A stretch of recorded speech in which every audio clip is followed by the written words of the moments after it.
बिस्मिल्लाहिर्रहमानिर्रहीम और अस्सलाम वालेकुम। 21 मार्च और पाकिस्तान में जुमे की रात। आज अभी तक की अहम खबरें और मेरा तजिया।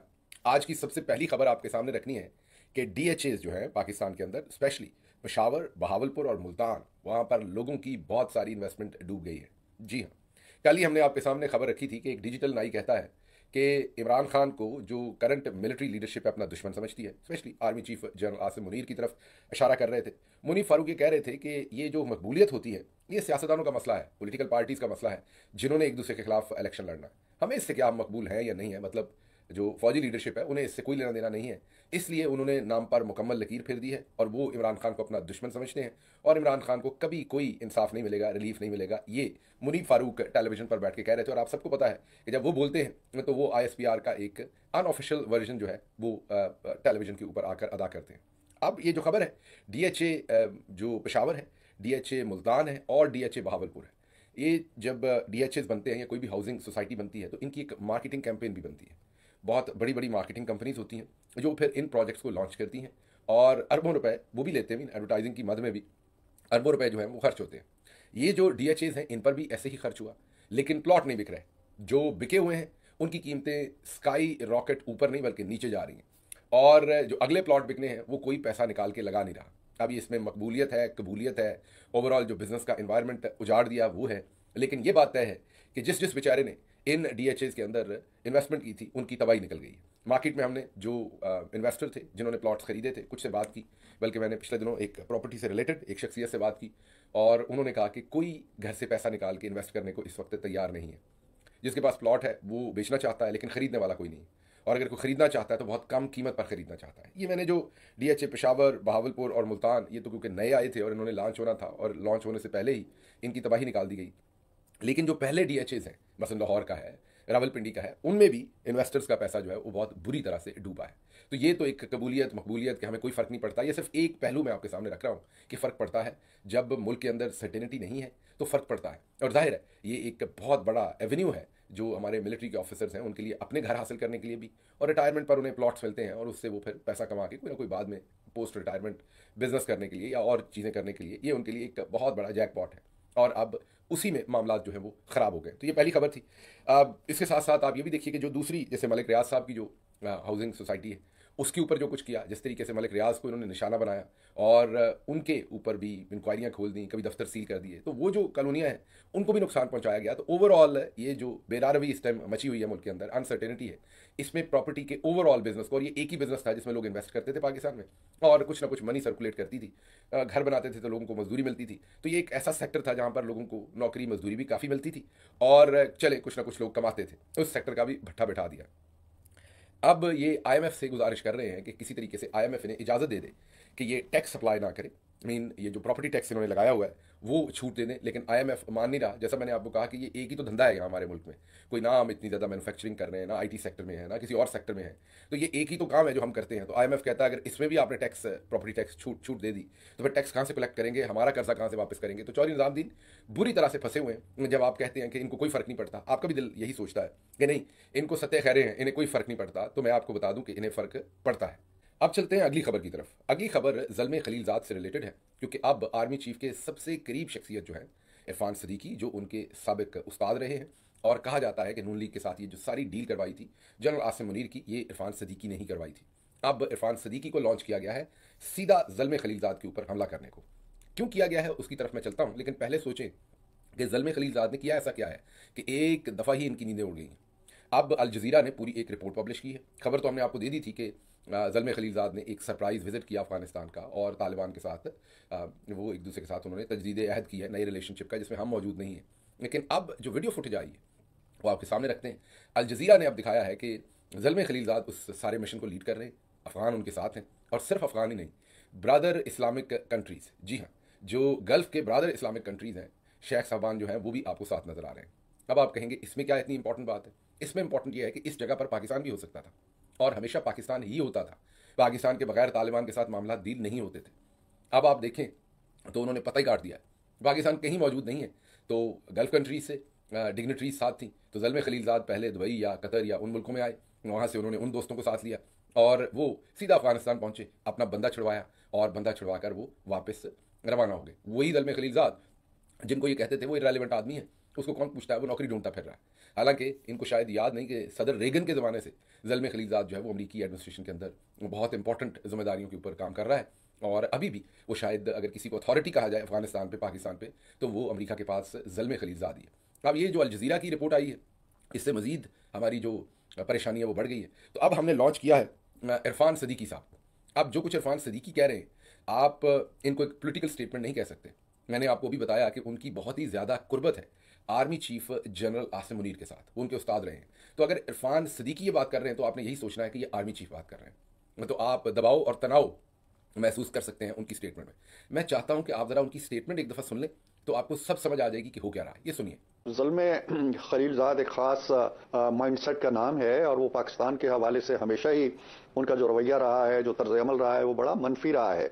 लेकिन मेरा ख्याल ये है कि मौजूदा ट्रंप इंतज़ामिया के अंदर उनका कोई बाज़ाब्ता रोल नहीं है, ना कोई उनके पास कोई बड़ा ओहदा। और ये जो डेवलपमेंट हालिया हुई है एक अमरीकी की रिहाई की, उस सिलसिले में भी ऑप्टिक्स में तो वो आ गए हैं, कहीं दिखाई भी दिए हैं और आजकल तशरीफ भी लाए हुए हैं वहाँ पे।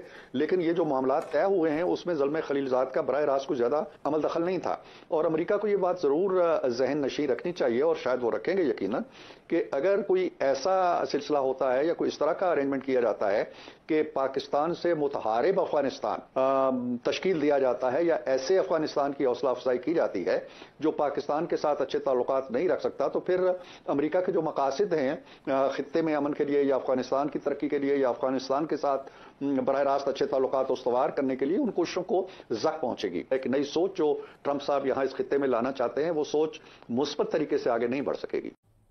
सुन लिया आपने। वो अब एक तो मिन्नत तरला ही लग रहा है, लेकिन साथ साथ ये भी बता रहे हैं कि सदर ट्रंप का इंप्रेशन अच्छा नहीं होगा, ज़ल्मे खलीलज़ाद अच्छा आदमी नहीं है। अब अगर कोई भी और मुल्क होता तो वो ज़ल्मे खलीलज़ाद को इंगेज करता। ज़ल्मे खलीलज़ाद इंगेज होना चाहता है और इंगेज है वो। बार बार ज़ल्मे खलीलज़ाद साहब जो हैं वो ट्वीट करते हैं फ्री इमरान खान, पाकिस्तान के बारे में उनकी एक राय है और उनको इंगेज किया जा सकता है। लेकिन क्योंकि वो army chief general Asim Munir के बारे में ये समझते हैं कि इन्होंने ये बहुत बड़ा अजाब बर्पा कर दिया पूरे खत्े में, और इनको पता है कि ज़ल्मे खलीलज़ाद साहब ने अगर ये उनको इंगेज करेंगे तो इन्हें अपनी ताकत काम करनी पड़ेगी, चीज़ों को गिव अप करना पड़ेगा।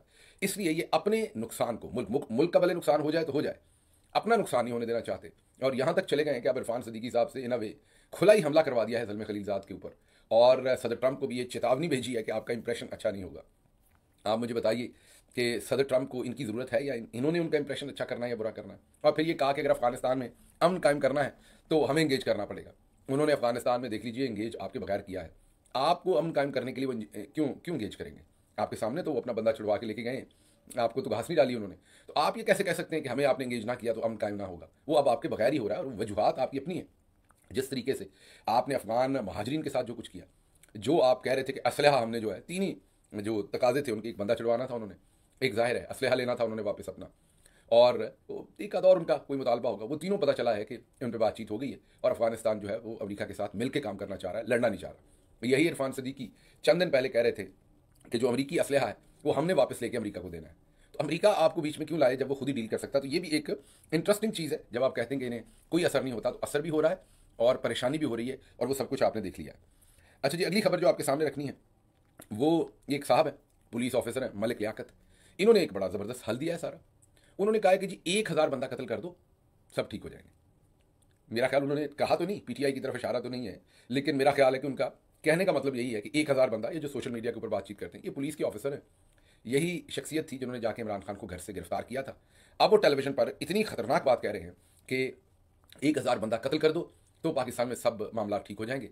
जब उनसे ये पूछा गया कि 1000 बंदा कत्ल कर देना ये आम बात नहीं है, तो उन्होंने कहा कि इतने करोड़ों की आबादी है, उसमें अगर 1000 बंदा कत्ल हो गया तो क्या बात है। मैंने बंदे ना हुए बेचारे, कोई मैं क्या कहूँ, इवन जानवरों के बारे में भी ऐसे बात नहीं करनी चाहिए।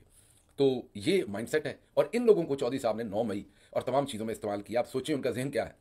यही शख्सियत थी जब जिले शाह का सारा मामला हुआ, इमरान खान साहब के घर पर तोड़ फोड़ हुई, उन्हें गिरफ्तार किया गया, तो यही शख्सियत है। अच्छा जी, बलूचिस्तान में मामला और ज़्यादा ख़राब हो गए। कल बुलान मेडिकल कॉलेज के वाइस प्रिंसिपल को उनके घर पर छापा मार के लॉ इन्फोर्समेंट की एजेंसीज ने गिरफ्तार कर लिया या अगवा कर लिया, वहाँ तशद्दुद भी किया और उनको साथ ले गए। आज उसके लिए प्रोटेस्ट हुआ। अभी मारंग बलोच का एक ट्वीट आपको दिखाते हैं। उन्होंने तो लाशों की तस्वीरें भी जारी की हैं, जो मैं नहीं दिखा सकता क्योंकि यूट्यूब की पॉलिसी नहीं है, लेकिन कम से कम 2 लाशों की तस्वीरें उन्होंने अपने ट्वीट में लगाई हैं, और उन्होंने लोगों को कहा है कि पुरअमन तरीके से आप लोग बाहर निकल आएँ क्योंकि इन्होंने मुजाहरीन के ऊपर गोली चलाई है, और वो मुजाहरीन जो गालिबन बुलान मेडिकल कॉलेज के वाइस प्रिंसिपल को उठाए जाने के ऊपर प्रोटेस्ट कर रहे थे, अब उन पर सरेआम गोली चलाकर वहाँ पर निहत्थे लोगों को कत्ल कर दिया गया। 26 नवंबर की तरह की एपिसोड हुई है। मारंग बलोच का वहाँ पर ट्वीट भी मौजूद है। अल्लाह ना करे मामला ख़राब होते नजर आ रहे हैं हर रोज़। आप ज़रा गौर कीजिए कि हमारे पास एक ही सोल्यूशन है कि लोगों को मार दो, बजाय इसके कि हम मरहम रखें, इंगेज करें। अगर हम मारते जाएंगे तो दुश्मन तो हमारा घात लगा के बाहर बैठा हुआ है। किसी दिन भी किसी ने स्पॉन्सर कर दिया इन सबको खुल के, किसी मुल्क ने भी, तो फिर आप किधर जाएंगे और मामला किधर होंगे। लेकिन हमने होश के नौकर नहीं लेने, हमने तुन के रखो की पॉलिसी जो है वो जारी रखनी। अच्छा जी, अगली खबर आपके सामने इस्लामाबाद हाई कोर्ट से रखते हैं। वहाँ एक नया ही काम शुरू हो गया। वहाँ पर जो जजेस हैं, इस्लामाबाद हाई कोर्ट क्योंकि एक नई हाई कोर्ट थी, वहाँ पर कल्चर थोड़ा डिफरेंट था, जजेस का भी और अमले का भी। लेकिन अब क्योंकि चौधरी साहब ने उस हाई कोर्ट के ऊपर कब्जा करने के लिए लाहौर और दूसरी हाई कोर्ट से जजेस को ट्रांसफर किया है, वो जजेस साथ अपना अमला भी ले आए हैं। अब वहाँ पर एक नया काम शुरू हो गया। वो जो साथ अमला आया है चौधरी साहब ने जो ट्रांसफर किए हैं, वो जजेस का अमला लोगों से सरेआम रिश्वत मांगता है।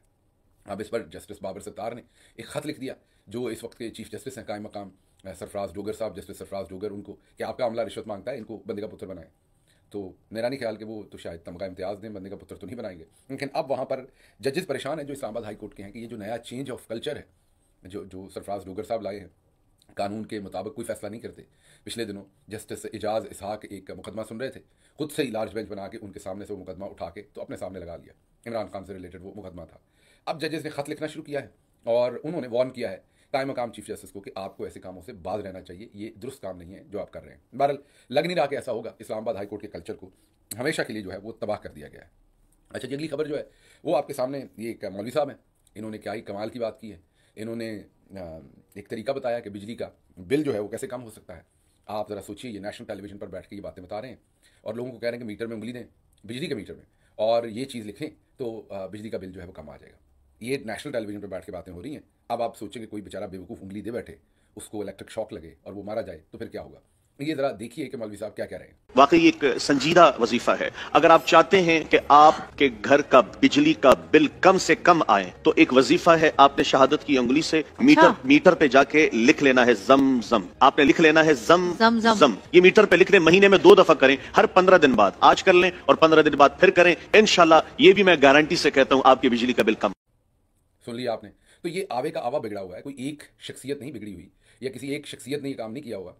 मतलब पूरा मुल्क जो है वो अब इस मुसीबत में है कि ये लोग जो है, एक पिछले दिनों एक शख्सियत ने कह दिया था कि मरियम नवाज़ चाइना से नाइट्रोजन के साथ अब जो है वो कैंसर का इलाज ले आई हैं, तो अब लोगों को कीमोथेरेपी नहीं करवानी पड़ेगी, लोगों को इलाज नहीं करवाना पड़ेगा और उससे बड़े आराम से इलाज हो जाएगा।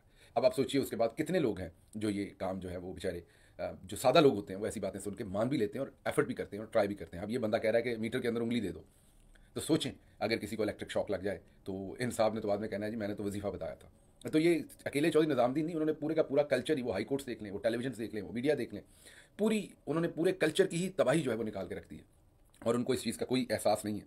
अच्छा जी, नजम सेठी साहब ने आगे एक बड़ी इंपॉर्टेंट बात की है। एक तो ये कहा जा रहा है कि मोहसिन नकवी जो है वो गल्फ़ के किसी मुल्क में इलाज करवा रहे हैं, बहुत सख्त बीमार हैं और गल्फ़ के किसी कंट्री के अंदर हॉस्पिटल में। मेरा नहीं ख्याल ऐसा है, ज़रूर कोई ना कोई साजिश और चाल होगी इनकी। जैसे नवाज शरीफ साहब बेचारे बीमार बने हुए हैं झूठे, और रोज़ लोगों को मिल रहे हैं और कहते हैं कि डॉक्टर ने मना किया मिलने से, लेकिन फिर रोज़ लोगों को मिलते भी हैं।